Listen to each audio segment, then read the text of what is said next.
Hello, family. Judges chapter 8. The men of Ephraim said to him, "Why have you done this to us, not calling us when you went to fight against the Midianites?" And they argued with him violently.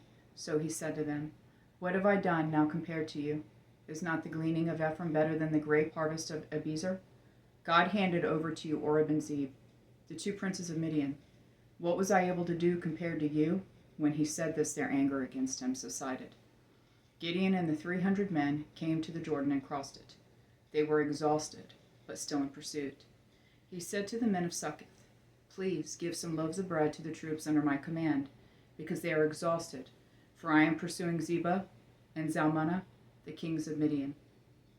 But the princes of Succoth asked, "Are Zebah and Zalmunna now in your hands that we should give bread to your army?" Gideon replied, "Very well. When the Lord has handed Zebah and Zalmunna over to me, I will tear your flesh with thorns and briars from the wilderness." He went from there to Peniel and asked the same thing from them. The men of Peniel answered just as the men of Succoth had answered. He also told the men of Peniel, "When I return safely, I will tear down this tower." Now Zebah and Zalmunna were in Kakor, and with them was their army of about 15,000 men, who were all those left of the entire army of the people of the east. Those who had been killed were 120,000 armed men. Gideon traveled on the caravan route east of Nobah and Jogbehah and attacked their army while the army felt secure. Zebah and Zalmunna fled, and he pursued them.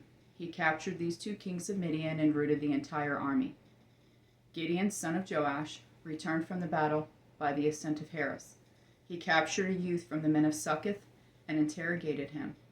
The youth wrote down for him the names of the 77 leaders and elders of Succoth. Then he went to the men of Succoth and said, "Here are Zebah and Zalmunna.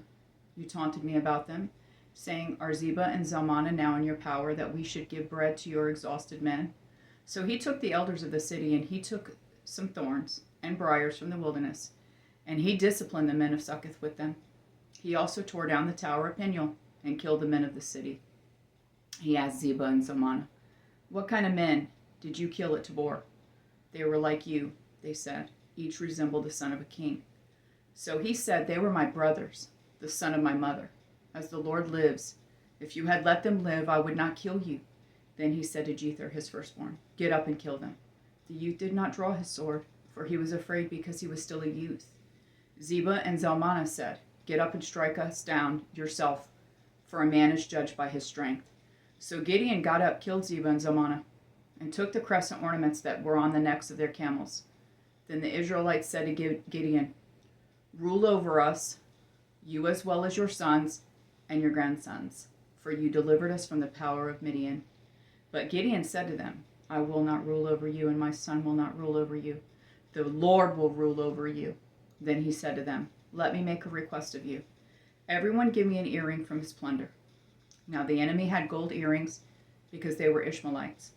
They said, "We agree to them. We agree to give them."